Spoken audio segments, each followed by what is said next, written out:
Onassis Foundation.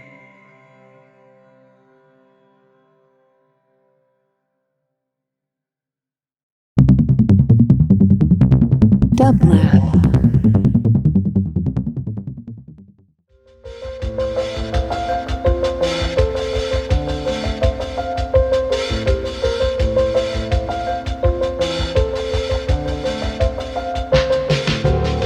Welcome to the Quarantine Tapes, a daily podcast from Onassis LA and Dublab. Hosted by Paul Holdengräber, this series chronicles shifting paradigms in the era of social distancing.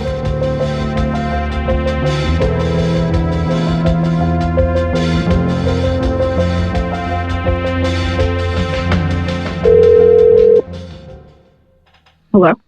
Hello, could I please speak with Keanakay Scott? Speaking. Hello, Keanakay. This is Paul Holdengräber calling you from the Quarantine Tapes. I'm so pleased that you accepted to take our call and that you're part of this series. How are you today? I'm well. Thank you for asking. How are you? I'm alive. I'm It beats alternatives. I'm happy to be speaking to you. Where do I find you at the present time? I am at home. And where is home? I know home is something we will home is something you and I will talk about. So I'm curious where home is these days. K-Town, Los Angeles. And you have an apartment there? Yes. And how long have you been there? A year. How are you spending this quarantine time? I am still working. I'm considered an essential worker, and I'm homeschooling. And what kind of essential work do you do? I work for the Department of Children and Family Services. Tell me more about it. Tell us a little bit about you. Maybe you want to introduce who you are and what you've done and what you're doing at the present time. My name's Kiana. I am a social justice advocate. I do a lot of public speaking and advocating for the rights of homeless or unhoused people and foster youth. I am a former foster youth. I aged out of foster care at 18. I've been in and out of the system since I was 4 years old. So I spend a lot of time just doing education about the unknown foster care to homelessness pipeline that there is and how there is just a general negligence of foster youth as a whole, and how people are unaware of how easy it is to transition from being in care to being on the street. I have also written a book. It came out in September of last year. I wrote a memoir. And I just recently ran for Congress in the 34th District in California. An amazingly rich life. And you spoke about something that I think is so important for us to discuss, which is a correlation between foster care and homelessness. Studies have shown that within a year of emancipation, roughly a quarter of foster care youth will experience homelessness. Within 4 years, about half will be homeless. So if you could help us understand that correlation, since it's something you've experienced so deeply and from reading about it so painfully. So basically, in a traditional home, you have a child, they turn 18, they may or may not leave the home, they may go to college, but they have the option of choosing to stay or go. When you're in foster care, that option is not given to you. At either 18 and now it's 21, sometimes 23, funding stops. And so when funding stops, your placement stops. Mm-hmm. And you're not given alternatives, or the resources for alternatives are so small and inefficient that the only viable option is a shelter or being on the street. And so a lot of times with social workers just having caseloads, that are very high, and just the emphasis, instead of being put on quality care, just being put on numbers. Social workers will close out cases without finding suitable long-term placement for these children. And so they'll end up in shelters, like 30 or 90-day shelters, and then they're on the streets after that. And then they're just scrambling, trying to figure it out. Like, they go from high school to learning how to survive almost instantly. You were mentioning your memoir, Viewer Discretion Advised, which was published last September. Kim Fay writes, according to a study by the Harvard Medical School, the University of Michigan and Casey Family Programs former foster children are almost twice as likely to suffer from Ptsd as U.S. war veterans who fought in Iraq. Reading that, Keana, was tremendous. I mean, that statistic is terrifying. Yeah, I mean, I didn't get diagnosed with PTSD until I was 27. I had been living with misdiagnosis my entire life because I guess it wasn't really a thing when I was younger, or it was just only associated with like soldiers and people in the military. It wasn't something that people thought, and this is just my assumption, right, that could be widespread across, like you could experience trauma outside of being in the military. And so, like I said, I have chronic PTSD from just being in foster care, from being homeless and the things that happen when you're homeless. And it's common. I don't know any foster youth or any former foster youth that doesn't have some form of PTSD because of their experiences. Because if you think about it, even if it's in the child's best interest, you're taking a child from their home and then placing them with strangers. And they're immediately supposed to assimilate into this new family environment with very little explanation of what's happening. And now all of a sudden, where there was like a mom or a grandmother or an aunt, an uncle, however dysfunctional it may have been, now there are these new people, and now there's social workers, and now there's lawyers, and you have to do all these checks, and now there's these people that you don't know, and you're just thrown in their home. You're taken out of your school. You have to transfer. You're explaining to, or even if you don't transfer, you're explaining to your friends or trying to figure out who this new person is that is picking you up from school or dropping you off, or why you may have been picked up and dropped off before, and now all of a sudden you're catching the bus. Like, there's so much that is not accounted for or thought about that a child experiences when they go into foster care. The whole thing is like, oh, we're making their lives better because we're putting them in a safer environment, but we're not accounting for the trauma of the transition. I mean, this letter you wrote, Keana, called Dear NIMBY, my name is Keanakay, and I'm not welcome in your backyard, is so extraordinary. I'd like to read the last paragraph and then for you to comment a little bit on what prompted you to write it, and really what kind of response and message this has sent to the community. You write at the end of this extraordinary letter, which I really encourage everybody to read, you dissect my life, scrutinizing the credibility of my story. You wear your bias like a badge of honor when you see my history. You judge me for having children, for needing assistance. You hate me for wanting the stability you take for granted. You force me to perform to prove my worth. Then you still deny me access to fair, affordable housing. And why? Because you didn't like looking the other way when you saw me on the street. Because you were repulsed by my tent. Because I was aesthetically unpleasing. Or is it simply because I have made you uncomfortable and your discomfort is enough to disqualify a person from the American dream? Tremendous. Tell us about that. Tell us about this I'm not welcome in your backyard. I've come to accept that my existence offends people. The thought is, with foster youth, it goes one of two ways. You're either seen as a victim or you're seen as a delinquent. And there's no in between, or you're seen as a victim that has become a delinquent.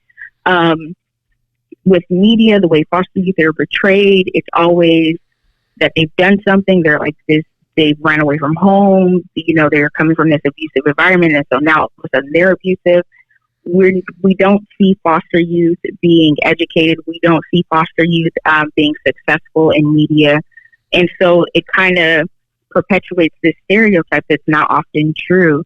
And so even in the letter, what I'm just saying is, like, people meet me and I'm not what they expect. Right. They're shocked when I tell them I was homeless for 10 years because they're like, "Oh, you speak so well." I was like, "What does me speaking well have to do with affordability of housing? I can speak well and still not be able to afford housing." Or if I tell them that I'm employed and I can't afford housing, they're like, "That doesn't make sense. What do you mean you can't afford housing? You just have it, like, you just get a job." Like, yeah, I did that and it didn't work. It's a challenge, like, my existence, and not just mine, but many people, like, it challenges the norms of society because we're taught, go to school, get a job, get an education, you'll be able to afford these things. Well, there's so many people who go to school, get the job, get the degree. Now they have student loan debt and they can't afford housing. They go to school, they have a baby, they have to drop out. Now they're working a minimum wage job and they can't afford housing. Like, there's so many different things that happen, and you challenge whenever these things happen and they're brought to people's attention, it challenges their biases that they may be aware or unaware of. And when you do that, it makes people who are unwilling to change, it makes them uncomfortable. And when they're confronted with their own uncomfortability, it goes one of two ways. They either acknowledge their ignorance and they're willing to change and help be a part of the solution, or they double down on it and then they just act like you don't exist. And that's me saying I'm denied the American dream. Like, oh, because the response more often than not is, well, it's not my fault that you did this. It's not my fault that you did that. And it's like, no, it may not be your fault, but you can also be a part of the solution to stop the cycle, because I didn't choose to age out of foster care and be homeless. Right. I didn't choose to have to learn how to survive very early, very quickly. Like, if you think about it, 18 is not mature enough to make life decisions. I had my first child at 19 years old. I was not mature enough to make those kind of decisions for myself. And yet I was put in a position where I had to. Whereas if I would have had... what is very important for listeners to know is that you may have been 18, but nothing had taught you even how to pay bills. Even that... Right. And I'd like you to tell listeners a little bit about that, about how, in effect, how maybe you were 18, but foster care had not prepared you for what would happen afterwards. Right. So, I mean, I took these classes when I was like maybe 15 or 16, and they taught you basic, like, how to boil water, cooking, how to open a bank account, how to apply for a job, how to dress for an interview. And then that was it. There was never a discussion about bills. There was never a discussion about credit. There was never a discussion about how to apply for an apartment, how to maintain an apartment, or where to go to get furniture. None of this stuff was talked about.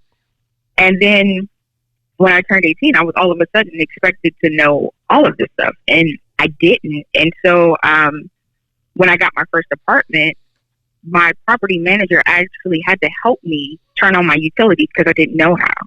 I thought you paid for an apartment and it came with it.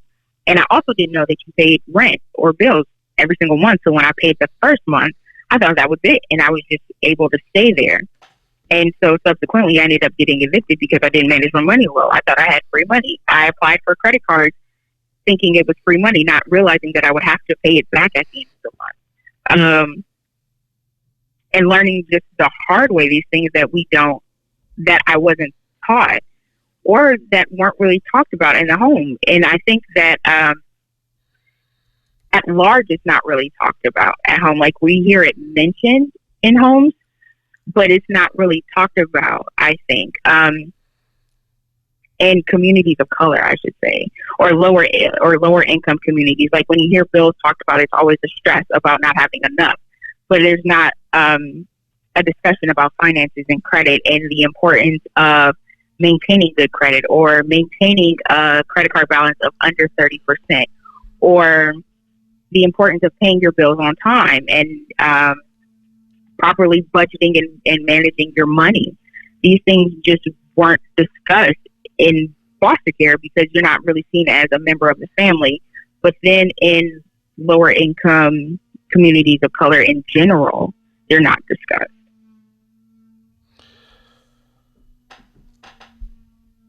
For you, reading is very important.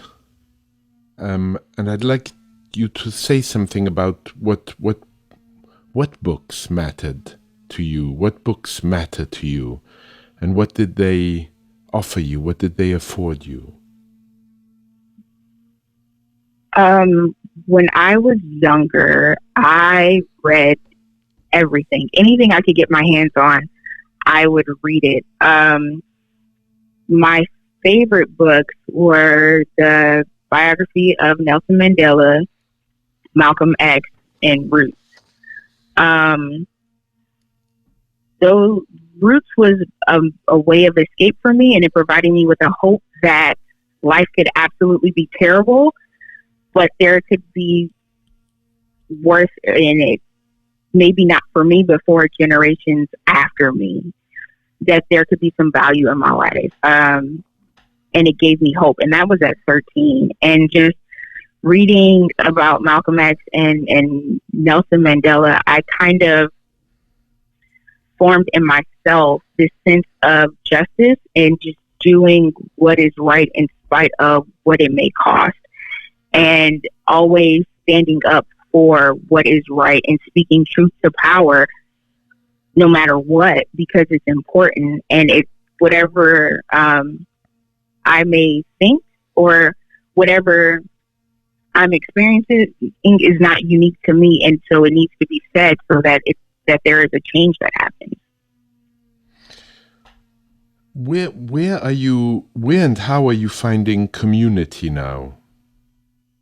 And I don't only mean in this moment of the pandemic, but certain organizations may have helped you.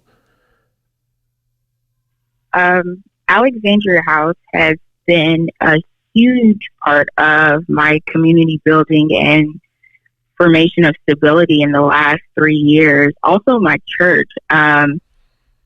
They are essential for me in just staying rooted and grounded in reality and not being lost in everything else that's happening, especially here recently with all of the things going on with the pandemic and just being isolated from the world.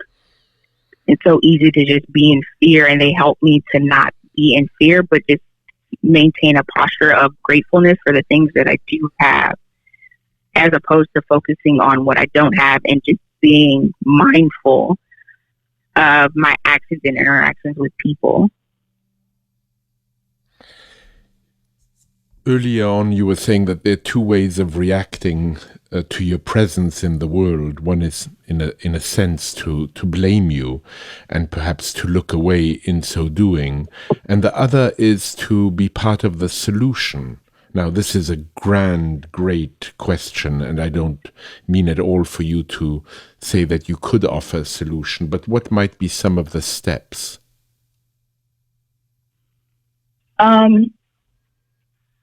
I think there are many things. The simplest one is voting. Yes. Yeah. As simple as it sounds, right? Voting right. And not being dissuaded from doing so. Right. That is the simplest and oftentimes the most important, because the people that you elect have the ability to affect change, and the people that you elect, you need to make sure that they have a willingness to listen to you and understand that they work for you and not the other way around, and that they won't put corporate interests or personal gain above the interests and common good of people. because it doesn't matter how loud the activist is. It doesn't matter how loud the neighborhood is if you don't have the person in office who will listen to you. It's just a bunch of noise. You have to have the activists, but then you also have to have the power behind them to be able to effectively turn the wheel to help make the change. So it's not just voting, but being informed about your vote and really just understanding who the person is that you're voting for and what they stand for, beyond what they say. Because what I learned from my short time in politics is that people will say anything because it sounds good and it makes for a good soundbite, or it's the popular opinion at the time, but their track record doesn't necessarily line up with what they're saying. So it's important to do your due diligence, and it's extremely difficult. I found myself being extremely frustrated in the process, because I just realized that had I not been running, I would not have taken the time to do the research. And I just would have taken what people say for face value. And I found myself asking the question all the time. I was like, how many people do this? Like, they just hear it and it sounds good and then they go with it because you're busy. Like, you're a parent and so you have homework, or you're working 2 or 3 jobs. You're taking care of a sick aunt or a sick parent. Like, there's no one has time to do the research. And so politicians oftentimes take advantage of that, and they just create the soundbite that sounds or looks good, or they create the visual that looks good because they know you don't have the time to do the research. But it's so important to know who you're voting for, because they can be a part of the solution in affecting change. So that's the simplest and the most important thing, I think. And then also becoming an activist. And it doesn't necessarily have to mean being arrested or protesting and boycotting. You can do your own form of activism, whether it's simply just sticking up for someone or making yourself more aware and educating the community around you. You can affect change on a small level that will eventually branch out to something bigger simply by spreading education in your immediate community. Now you have a home in Koreatown. Do you go and see some of the homeless people you used to live next to? I haven't been homeless on the street since I was 21, and that was in another state. So no, I don't see any of the people that I was on the street with anymore. But before the pandemic, I would go to Alexandria House 2 or 3 times a week. Sometimes to receive services, sometimes just because, or just to go to dinner and still just talk to the residents there. And on Saturdays, we had a fitness class and we would all work out together. So I'd get up on Saturday mornings and go hang out. Like, I'm very much involved in my immediate community, not so much on a bigger scale, just because it's harder for me to go and see it without being angry. Right. And upset and feel very helpless. So for my own mental health, I don't go. And that may be a little selfish, but I have to preserve myself for my child. Yeah. So, protect if I'm not well, she's not well. Yeah. How was it, Keana, writing that story of extraordinary trauma? What was it like to articulate that trauma through the written word? At the time, I didn't give it much thought. I saw writing as a form of therapy for me, to be able to express things and to talk about things that I hadn't had the opportunity to talk about or to share. A lot of things in my book I never told anyone. And being able to just write and not have someone interject or ask questions or judge gave me the freedom to just be able to tell the truth and the whole truth. And so for me, in a way, it was very freeing. But then when the book was finished, I became very afraid because of how honest and unfiltered it is. I was worried about how I would be perceived by people, how they would judge or, make assumptions about what they would have done if they were in my situation or in the different situations or circumstances that I talk about in the book. I worried about like my daughter and what she would like, what the people around her would think, as far as like her teachers and things like that. So initially it was great. After the fact, it's not so much. I kind of went into a little bit of a panic and had to stay off of social media for a little bit. And now I'm just in a place of my mind being made up, like, and owning every experience and knowing that there's hope in all of it. So yes, that may have been, it was traumatizing. It was horrible. Yes, I did live through all of those things, but the important thing is I lived through it, and I'm better for it, and I'm able to help people because of that, because there are a lot of people who won't be able to share their story or won't have the strength to articulate it in any form. And so if they can identify with what I talk about in the book and then even just see me now, I hope that it can provide hope for them that it will get better and that things do eventually change. Do you have such hopes that things will change in some way, perhaps for the better, as an outcome of this horrendous pandemic? Yes, I would like to hope so. I mean, yeah, we all would. I do too. I ask that question with some hesitation in some way. Yeah, I think that. So a lot of times when I go and talk to people about homelessness, and I'm like, most people are a paycheck away, or most people are one circumstance away from being on the brink of homelessness and they just aren't aware of it, or, you know, it can happen to literally anyone. A lot of times people are so far removed that they don't see it. And so in this instance, there are people who are experiencing the threat of homelessness who would have never, like it would have never gotten to them, who are experiencing food insecurity for the first time, who are experiencing the fear of not being able to pay rent or your mortgage or be able to afford the lifestyle that they had pre-pandemic. And so my hope is that it awakens a new level of empathy in people. And it just makes them more aware of how fragile we as people are, and that there really is there's no security in life. Because look, a pandemic, something that is out of our control, took away everything. Life as we know it. There's going to be a new normal after this. And nobody could have, well, I mean, there were people that predicted it, but no one could have prepared for it. You know, it reminds me, Kiana, of a verse of the Bible you so love, one of the Proverbs, where it is said, "Those who shut their ears to the cries of the poor will be ignored in their own time of need." And how deeply that applies to the present moment as you just articulated it.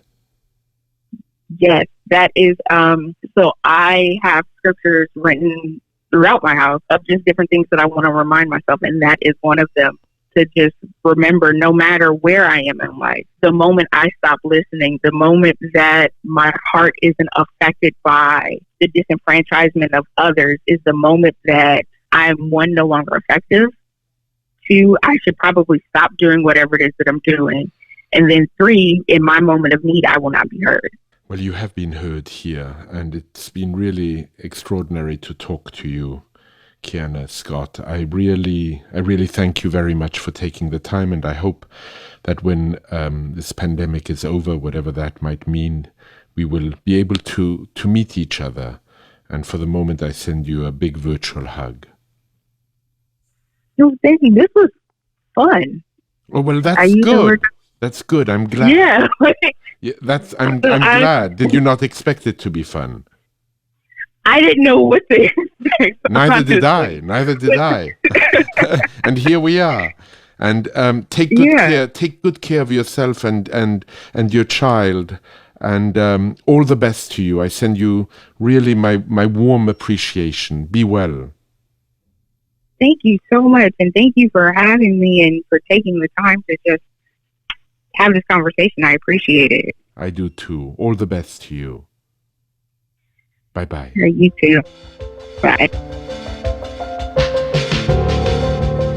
To support this show and Dublab's progressive programming, go to dublab.com/support.